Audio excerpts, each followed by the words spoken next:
ఓం నమ శివాయ భం భైరవాయ నమ. విధాత టీవీ ప్రేక్షకులందరికీ ఆ కాళభైరవుని అనుగ్రహంతో అందరూ సుఖ సంతోషాలతో ఉండాలని మనస్ఫూర్తిగా ప్రార్థిస్తూ మీ విశ్వసాయి గురూజీ. ముందుగా మన పీఠంలో అంటే మన దివ్యక్షేత్రంలో జరిగేటువంటి ఈ కార్యక్రమాల గురించి చెప్పుకుందాం. 14వ తేదీని అమావాస్య. ఈ 14వ తేదీని మన క్షేత్రంలో దర్శనాలు ఉంటాయి. అయితే మనం ఎప్పుడూ చేసేటువంటి హోమం ఈసారి రాజమాతాంగి సమేత శని భైరవ రక్షా మృత్యుంజయ హోమం. ఎందుకంటే జ్యేష్ఠ అమావాస్య కదా, అందుకని శనీశ్వరుని యొక్క అనుగ్రహం కూడా ఇక్కడ మనకి కలగాలి. శనీశ్వరునికి గురువు భైరవుడు కాబట్టి ఆ కాలభైరవుడి అనుగ్రహం ఉంటే శనీశ్వరుడు మన ఆధీనంలో ఉంటాడు, అంటే మనకి అనుకూలంగా ఉంటాడు. మన సమస్యలను స్వామివారు తీరుస్తూ ఉంటారు. ఏదైతే మీకు సమస్యలు ఉంటాయో, అది ఉద్యోగ సమస్య, వివాహ సమస్య, ఏలినాటి శన, అష్టమ శన, అర్ధాష్టమ శన, ఒకటేమిటి శని మహాదశలో కూడా అనేకమైన ఇబ్బందులు ఉంటాయి. దశలో అంతర్దశ శని నడుస్తున్నప్పుడు కూడా కాస్త సమస్యలు అనేవి చుట్టుముట్టాడుతూ ఉంటాయి. వ్యాపారస్తులకైతే లాభాలు పడిపోతాయి, శత్రుబాధలు పెరుగుతాయి, కాంపిటేటర్స్ చాలా పోటీ ఎక్కువైపోతూ ఉంటుంది. అలాగే వివాహ బంధంలో ఒకరి మాట ఒకరికి పడకపోవటం ఇలా జరుగుతూ ఉంటాయి. అయితే ఈ హోమం ఎప్పుడు చేస్తాం అంటే మనం ఎప్పుడూ కూడా రాత్రి వేళల్లో చేస్తాం కాబట్టి 13వ తేదీ అంటే సోమవారం సాయంత్రం 6:30 ఇది ప్రారంభం అవుతుంది. మంగళవారం 4 గంటల వరకు ఉంటుంది. అంటే ఇక్కడ ఏమిటి, సూర్యోదయ సమయంలో అమావాస్య ఉంది కాబట్టి 14వ తేదీ మంగళవారం నాడు ఇక్కడ దర్శనాలు ఉంటాయి. 13వ తేదీ రాత్రి హోమం చేయటం జరుగుతుంది. ప్రతి ఒక్కరూ కూడా పరోక్షంగా పాల్గొనాలి, మీ జీవితాలు బాగుండాలి అనుకునే ప్రతి ఒక్కరూ కూడా ఈ హోమంలో పరోక్షంగా పాల్గొనటానికి స్క్రీన్ మీద స్క్రోల్ అవుతున్నటువంటి నెంబర్కు అమావాస్య హోమం అని చెప్పేసి మీరు ఒక మెసేజ్ పంపినట్లయితే వివరాలు తెలియచేయబడతాయి. అలాగే హోమం అనంతరం మీ గోత్రనామాల యొక్క వీడియో పంపించడం జరుగుతుంది. ప్రసాదం, విభూది మీకు పంపించడం జరుగుతుంది పోస్ట్ ద్వారా. ప్రతి ఒక్కరూ ఈ హోమంలో పరోక్షంగా పాల్గొని అద్భుతమైనటువంటి ఫలితాలు పొందాలని మనస్ఫూర్తిగా ప్రార్థిస్తూ, అలాగే నేను వేరే వీడియోలు చేశాను, వారాహి నవరాత్రులు కూడా జరుగుతున్నాయి. మనం వాటిని కూడా ఇక్కడ మీరు చూడండి. అలాగే ఇంట్లో ఏ విధమైనటువంటి వారాహి మంత్రాలు చెప్పుకోవాలో అదొక వీడియో కూడా వస్తుంది. మన ఛానల్ని చాలా చక్కగా ఫాలో అయినట్లయితే మీకు అన్నీ తెలియజేయబడతాయి. అలాగే ఇన్స్టాలో కూడా కొన్ని వీడియోలు ఉంటాయి, మీరు చూడండి, చూసి ఫాలో అవ్వండి. అలాగే మన ఛానల్ ఎవరైనా సరే సబ్స్క్రైబ్ చేసుకోకపోతే సబ్స్క్రైబ్ చేయండి, 10 మందికి షేర్ చేయండి. ముఖ్యంగా ఈ రాశి ఫలాలకు ఒక లైక్ ఇచ్చి ఆ కాలభైరవుని అనుగ్రహం ప్రతి ఒక్కరూ పొందాలని మనస్ఫూర్తిగా ప్రార్థిస్తూ మరి రాశి ఫలాల్లోకి వెళ్ళిపోదాం. వృషభ రాశి జూలై 16 నుంచి 31 వరకు ఈ రాశి వారికి ఎలా ఉంటుందో ఒకసారి చూద్దాం. ఈ రాశి వారికి తృతీయ స్థానంలో రవిగురుల సంచారం చాలా అద్భుతమైనటువంటి ఫలితం. అపారమైనటువంటి ధైర్యం మీలో వస్తుంది. గొప్ప ఎనర్జీగా ఉంటారు, యాక్టివ్గా ఉంటారు. ఏ పనైనా చేయాలనేటువంటి చెయ్యగలను అనే కాన్ఫిడెన్స్ లెవెల్స్ అయితే బాగా పెరిగిపోతాయి. ఒక లక్ష్యం పెట్టుకున్నారంటే ఆ టార్గెట్కి మీరు తప్పకుండా రీచ్ అయ్యేటువంటి పరిస్థితులు ఉన్నాయి. అలాగే ఎవరైనా సరే మిమ్మల్ని వేలెత్తి చూపించే అవకాశం కూడా ఇవ్వరు. నిజాయితీగా ఉండాలనుకుంటారు, నిక్కచ్చిగా ఉండాలనుకుంటారు.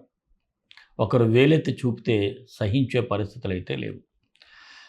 అయితే ఇక్కడ చిన్న ఇబ్బంది కూడా ఉంది. ఏమిటి అంటే జన్మంలో మీకు కుజ సంచారం జరుగుతుంది. జన్మరాశిలో అంటే వృషభ రాశిలో కుజుని యొక్క సంచారం వలన కాస్త కోపం, చిరాకు వస్తుంది. ఆ కోపం, చిరాకు మిమ్మల్ని ఇబ్బంది పెడుతుంది. ఏ విధంగా అంటే ఎవరి మీదైనా మీరు కోపపడ్డారు, ఇంట్లో వాళ్ళ మీద లేకపోతే స్నేహితుల మీద, మీ దగ్గర పనిచేసే వారి మీద చిరాకు పడ్డారనుకోండి, వారు మీ మీద మరలా ఒక యాంటీగా థింక్ చేయటం, లేకపోతే వాళ్ళు కూడా మనసులో మీ మీద చిరాకు పడటం, బయటికేమీ అనలేకపోవచ్చు. దీనివలన మీ పనుల్లో కాస్త ల్యాగ్ చేస్తా ఉంటారు. కొద్దిగా అంటే మీకు తెలియకుండా డిస్టర్బెన్స్ అనేది క్రియేట్ అవుతూ ఉంటుంది. అందువలన మీరు ఇక్కడ ఆ కోపాన్ని గానీ, లేదనుకుంటే ఆ చిరాకును గానీ కంట్రోల్ జేసుకోవాలి. దానికి నేను మంత్రం చెప్తాననుకోండి చివరిలో కంట్రోల్ అయిపోతుంది. అలాగే మీ ఆవేశం వలనే ఆత్మీయులు కూడా దూరం అయ్యేటువంటి పరిస్థితులున్నాయి. నేను ఇందాక చెప్పాను కదా! కోపం, చిరాకు, ఆవేశం ఇవన్నీ పనికిరావు. దీనివలన ఏమవుతుందంటే మనల్ని ఎవరైతే ప్రేమిస్తారో వారు దూరం అయిపోతారు. ఈ కోపంలో ఏదో ఒక మాట అనేస్తాం. లేదంటే ఏదైనా దెప్పేస్తాం. ఎవరినైనా ఏదైనా దెప్పేయటం కూడా జరుగుతుంది. అబ్బో! నేను ఆ రోజు మీకు ఇది చేశాను. చేయబట్టే కదా నువ్వు ఇలా ఉన్నావు అంటారు. ఆళ్ళు దానికి ఏంట్రా బాబు వీడు పెట్టి దెప్పాడు అంటారు. చూసారా? జాగ్రత్తగా ఉండాలి. అలాగే తల్లిదండ్రుల ఆరోగ్యం మీద కూడా శ్రద్ధ పెట్టాలి. మీరు ఎవరైతే మీ పేరెంట్స్ ఉంటారో వారి యొక్క హెల్త్ మీద చాలా కాన్సంట్రేట్ చేయాలి. ఇక ఆర్థిక పరిస్థితులు అయితే కాస్త మెరుగుపడే సూచనలున్నాయి. స్థిరమైనటువంటి ఆదాయం కూడా కనపడుతుంది. ఆర్థిక ఫలితాలు కూడా మీకు ఫలితం ఇచ్చేటువంటి సూచనలు అయితే ఉన్నాయి. అయితే అనుకోని ఖర్చులు సడన్గా ఎటువైపు నుంచి వచ్చేస్తాయో తెలియదు. వాటికి కొంత డబ్బు వెళ్ళిపోతూ ఉంటుంది. మీ ప్లానింగ్కి కొంత డిస్టర్బెన్సు ఈ అనుకోని ఖర్చుల వలన. ఇదక్కడ చాలా జాగ్రత్తగా ఉండాలి. ఇక్కడ మీరు చాలా జాగ్రత్తగా ఉండాలి. అలాగే మీరు తీసుకునే కొన్ని సాహసోపేతమైన నిర్ణయాలు మిమ్మల్ని కొంత ఇరకాటంలో కూడా పడేస్తాయి. అంటే ఇక్కడ ఏమిటి? మీరు ఎలాంటి నిర్ణయం తీసుకోవాలి అన్నా ఇక్కడ మనం కూడా ఆలోచించాలి. మన పరిధి దాటి నిర్ణయాలు తీసుకోకూడదు. ప్రతి మనిషికి ఒక జోనర్ ఉంటుంది. ఇక్కడ సాహసోపేతమైన నిర్ణయాలంటే ఏదో ఒక టార్గెట్స్ పెట్టేసుకున్నారనుకోండి. మీ దగ్గర ఒక 10,000 ఉంది. ₹1,00,00,000కి టార్గెట్ పెట్టారు. ఈ 10,000 ఎవడికో ఇచ్చేస్తున్నాడు కోటి ఇమ్మంటే. లేదంటే ఒక 10 లక్షలు అడిగి ఇచ్చేస్తారు. వాడు తిరిగి మీకు ఇవ్వడు. ఇలాంటి ఇబ్బందులన్నీ కూడా మీకు ఎదురవుతూ ఉంటాయి. అదే కాదు, మీరు ఎందులోనైనా దూరిపోకుండా జాగ్రత్తగా ఉండాలి. అయితే ఆఫ్‌కోర్స్ మీకు ప్రస్తుతం ఉన్నటువంటి గ్రహస్థితి వల్ల మీరు మరలా బయటపడేటువంటి సూచనలు కూడా ఇక్కడ కనిపిస్తూ ఉన్నాయి. అలాగే కుటుంబంలో కూడా చిన్నపాటి సమస్యలైతే కనిపిస్తూ ఉన్నాయి. వాటిని మీరు పరిష్కరించుకోగలుగుతారు. కుటుంబ సభ్యులతో కూడా కాస్త లాంగ్ జర్నీ చేసేటువంటి సూచనలు కూడా ఉన్నాయి. అలాగే గృహ నిర్మాణ ప్రయత్నాలు చేసేవారికి కూడా ఫలిస్తాయి. రుణ విషయంలో మాత్రం కాస్త ఆచితూచి అడుగులు వేయాలి. అంటే రుణ విషయం అంటే అప్పు చేసినా, అప్పు ఇచ్చినా సరే. అప్పులు కూడా చేయొద్దు. అప్పులు కూడా ఎవరికీ ఇవ్వద్దు.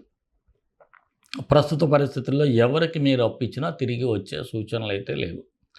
అలాగే స్థిరాస్తులు కూడా కొనుగోలు చేయాలనుకున్నవారు ప్రస్తుతం కాస్త వాయిదా వేయండి. ముఖ్యంగా డాక్యుమెంట్స్ అన్నీ పరిశీలనలోకి పెట్టుకోండి. అవి వెరిఫై చేసిన తర్వాత ముందుకు వెళ్ళటం చాలా మంచిది. అలాగే నిరుద్యోగులకైతే చాలా సానుకూలంగా కనిపిస్తూ ఉంది.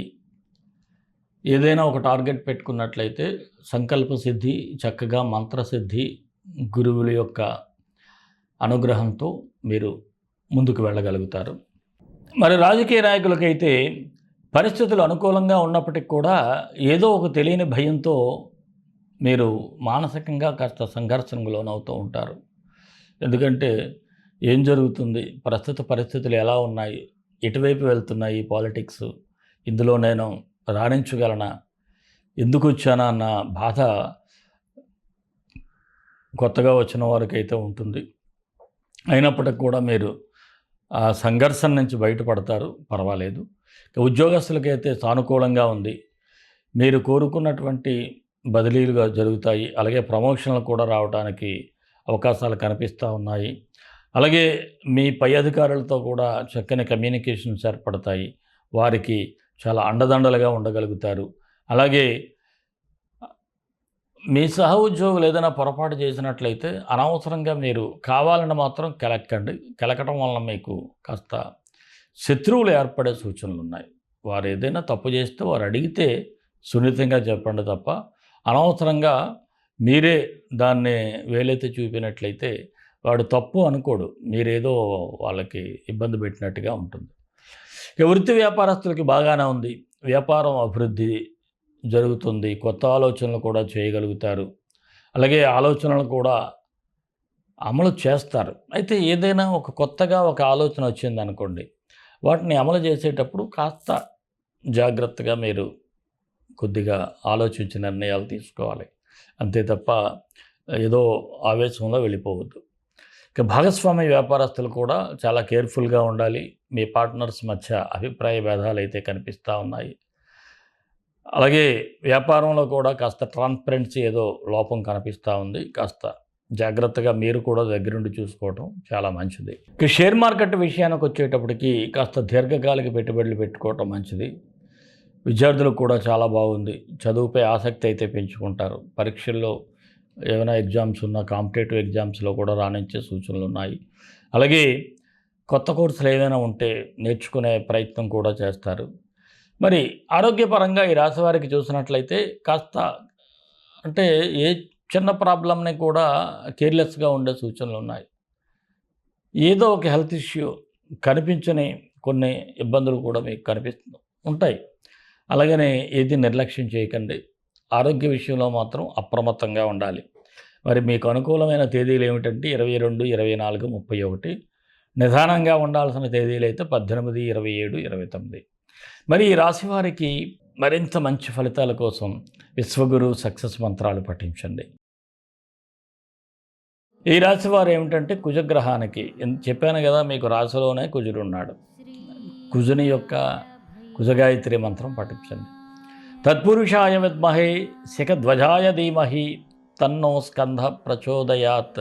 ఈ మంత్రం డిస్క్రిప్షన్లో ఇస్తాను. మీరు ఒక్కొక్కటి 18 సార్లు ఉదయం సాయంత్రం చదువుకుంటే చాలా చక్కగా ఉంటుంది. అలాగే కందులు దానంగా ఇవ్వండి. లేదనుకుంటే కందిపప్పు లేని వారికి ఎవరికైనా ఒక 1 కేజీ పప్పు ఇవ్వండి. ఈ అనాథాశ్రమంలో అయితే ఇంకొంత ఎక్కువగా ఇవ్వండి. లేదనుకుంటే సుబ్రహ్మణ్య స్వామి గుడి దగ్గర ఉన్నటువంటి వృద్ధ ఈ భిక్ష అంటే యాచకులు ఉంటారు కదా, వారికి సాంబార్ ఇడ్లీ అయినా కనీసం పెట్టండి. ఒక 5 ప్యాకెట్లైనా తీసుకోండి. మరి మన ఇష్టదైవం కాళభైరవుడు, కాళభైరవ గాయత్రి. కాళకాళాయ విద్మహే కాళాతీతాయ ధీమహి తన్నో కాళభైరవ ప్రచోదయాత్. సర్వే జనా సుఖినో భవంతు, లోకా సమస్త సుఖినో భవంతు.